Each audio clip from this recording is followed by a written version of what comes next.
ဆေးဆိုင်တစ်ဆိုင်မှာ system မရှိရင်မမြင်ရတဲ့ဆုံးရှုံးမှုတွေနေ့တိုင်းဖြစ်နေနိုင်ပါတယ်။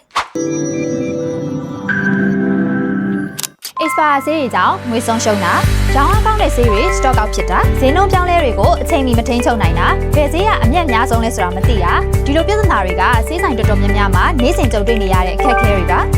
ဒီခက်ခဲအားလုံးကိုလျှော့ချပြီးလုပ်ငန်းကိုစနစ်တကျစီမံခန့်ခွဲနိုင်မှုဆိုရင် software နဲ့ system တကျထိန်းချုပ်ခြင်းကအကောင်းဆုံးပဲဖြစ်ပါတယ်ဒါဆိုရင်တော့ဈေးဆိုင်လုပ်ငန်းတွေအတွက် Galaxy ရဲ့ iStore Enterprise Cloud-based ERP software ကဘယ်လိုကူညီပေးနိုင်မလဲဆိုရင်တော့ပါကင်စေးကတ်စေးလုံးစေးစတဲ့ unit အလိုက်ဈေးနှုန်းတွေကိုအတိအကျသတ်မှတ်နိုင်မယ်။ကုန်ပစ္စည်းလက်ကျန်တွေကိုပါကင်ဒါဇင်ပိဆက်စတဲ့ unit အလိုက်တိကျစွာစစ်ဆေးနိုင်မယ်။ငွေကြေးတက်ကြပုံမူတည်ပြီးရောင်းဈေးတွေကိုအချိန်နဲ့တပြေးညီလွယ်ကူမြန်ဆန်စွာပြောင်းလဲနိုင်မယ်။